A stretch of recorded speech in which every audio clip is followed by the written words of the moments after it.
It's easier than ever to start a creative small business. Yay! But now branding is one of the most important facets that we need to lean on to differentiate yourself from others who do the same thing you do. So if you are just getting started figuring out how to get paid for your creativity, or you're working on building your authority and doing a little bit of a brand refresh, then you need to know these 9 tips to building an unforgettable, bingeable brand. You ready? Hit that like button below if branding is something that you also find pretty dang interesting, and let's do this.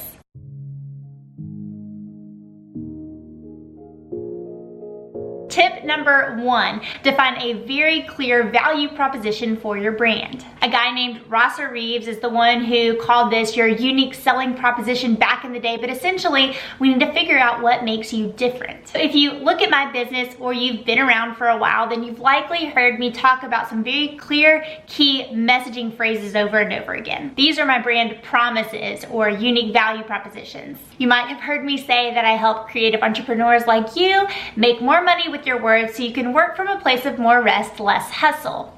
If you've heard me talk about my signature program, then you've heard me say that Copywriting for Creatives helps you figure out how to master your message and write your site in 60 days. That is a product-specific value proposition. Copywriters call this the big idea when you're working on a specific product or service, but let's zoom out a little bit and look at the promise that your brand as a whole is trying to make. So how do you figure out what that is so you can double down on it as the value proposition? My students know that I call this your onlyness factor, because if you can't tell me why you do what you do different or better than someone who does the very same thing you do or does the very same thing and charges less, well, we need to camp out there. I know that is the longest sentence, but it's really important that we park, camp out, and figure this out. A really quick way you can start to figure this out in your own business: start by leaning into your own quirks, story, and personality. But you can match that with your system, your process, or the product or service itself. Maybe the audience that you serve makes you unique. Tip number 2, niching, whatever you want to call it.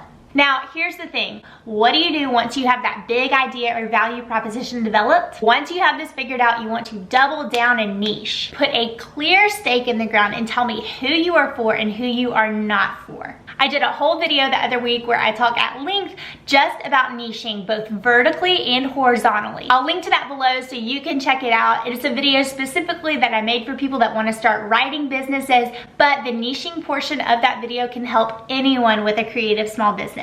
This is how you start to dominate a category. It also helps you get really specific in your copy and in your content marketing. Another little bonus to this, I learned from experience that becoming hyper niched and trying to be the go-to girl or guy for a specific category makes you more marketable if you're interested in conferences and speaking or workshops. I was the only one really talking about copywriting to the creative industry loudly, and so when it came to time for somebody to educate on that, I was the one that they asked. And why creatives? Because I had a background as a calligrapher. So there's a tip for you. If you find yourself in an interest or a pool or a clientele that you already like and enjoy, that could be your niche. And if you're newer in business and don't yet have a clientele or a group of customers to look at, then here's what you need to do. Start looking at where your passions, Venn diagram, overlap with the gap in the market. Cherchez les créneaux, pretty good accent, right? Is what the French advertising marketing term for this is. Basically, it's like I tell my students, find that you-size gap in the market and go out there and fill it. Tip 3. Now, if all of this is interesting but the story isn't good, then people aren't interested, right? Tip number 3 is to figure out your 3 brand stories. This is one of the easiest things you can do to build a brand and create those touch points. The way I teach it is you want to nail these 3 brand stories. Remember, OAT. You want to tell me about your origin story, your aha moment, and then that one transformational or testimonial story that you have about a client or a customer who experienced a really big shift as a result of what you do. Done well, storytelling cannot help but humanize your brand. And having these dialed in gives you so many opportunities to share them and get people pulled into that why behind your brand. I have a video that talks to you about finding these 3 stories and figuring them out, so I will link it in the description box below. Tip number 4, using visuals. Because if all of this isn't visually packaged and appealing, then people don't want to read the message or figure out how to get the goods. Now, I have learned so very much from my clients about this specifically because I am not a designer or a photographer, but I know visuals matter. One of my recent clients, Sandra Chow, said this and I loved it. She said, you don't have a choice as the creative CEO. You are also the creative director of your business. I loved that. Figuring out how to direct the visuals of your brand is key, whether that means investing in a photographer or learning your way around styling. Even if you don't want to be the one that takes the photos or does the design, that's fine, but you need to understand how to communicate the mood and the story. I will never forget when I started my business in 2016 and I scheduled my first styled shoot in my office, which was the spare bedroom. Those worked for a while, then I got to a point where I was ready to invest in something a little more professional. I remember saving up and paying $79, I still remember how much it cost, for a stock image from SC Stock Shop that I used and cropped in so many different ways so I could get bang for my buck and hopefully put out there a more professional looking brand. Then as I grew and I had more money to invest back in my business, I heard a great piece of advice that I'm going to tell you too. I was told that you need to be willing to buy your own services. That is, if you're charging 4 figures or 5 figures for whatever it is that you do, are you willing to spend that amount of money and go through that experience with someone else so you can kind of be your own client? That'll preach. Well, at this point in my business, I was definitely charging 4 and sometimes 5 figures for massive projects.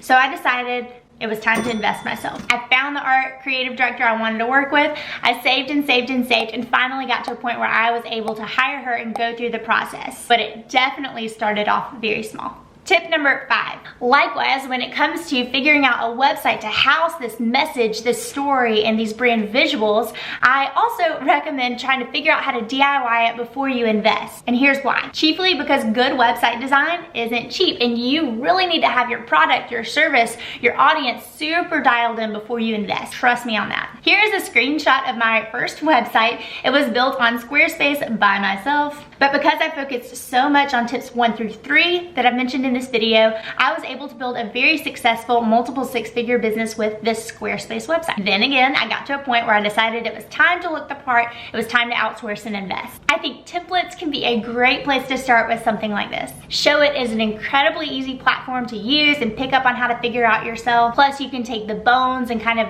step and repeat them for other pages. Some of my very favorite businesses that have templates out there that are clutter-free, they get out of the way of the user and they really showcase the brand and the story and the copy so well are Jeff and Jen at Tonic Site Shop, Davey and Krista Jones and their templates, Angela over at Saffron Avenue, and then for WordPress, my client Kathy makes some beautiful designs over at Blue Chic. These guys offer great resources to help you visually brand your business. Tip number 6, listen to what other people say about you and that's your brand. That is the perception you're putting out there. Now you hear me talk in my videos a lot about doing research, right? Well, as Jeff Bezos said, your brand is what other people say about you when you're not in the room. So use this to your advantage. Use this to help you define your brand. Ask people how they would describe your brand, your business, or if it's built on your personality, how would they describe you? Maybe it's family, maybe it's clients or customers, past clients and customers. Ask them and pay attention to what they say. Tip number 7,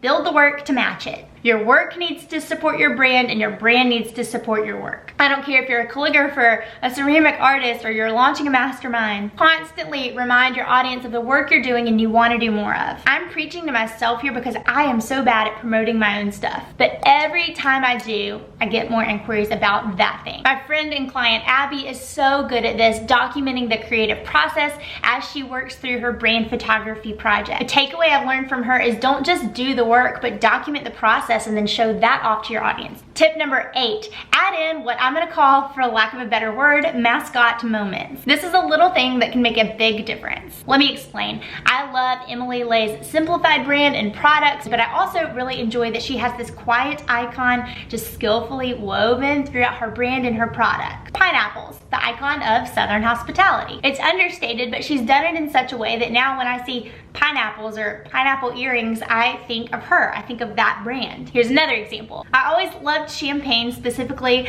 I liked the brand Veuve Clicquot because I heard the story of Madame Clicquot behind it. She was truly one of the first female entrepreneurs. Well, a creative director I worked with one time caught on to that, and she started weaving it throughout the images that she was helping produce. This made an orange and blue theme that I loved as an Auburn fan, and then it also enabled me to start using champagne as a metaphor when I was teaching things like welcome sequences and launch funnels and campaigns. Now I get tagged with champagne stuff constantly from followers and friends, and I kind of love it. But that's what I mean. What is a kind of weird moment or a thing that your audience could see and think of you and your brand? These come best if they're not forced. You want to ideally create moments that are in your life naturally. Like anything in your brand, you want to own this so well that if someone else were to try it, they'd look like a copycat. Be hard to mimic. Build a brand that's hard to mimic. Related to this is tip number 9, building a strong brand voice. You have to experiment and try different things and develop this. Trust me, it will refine in time, but if you're having a difficult time trying to figure out where to start, I have a quiz that will help you get on the right track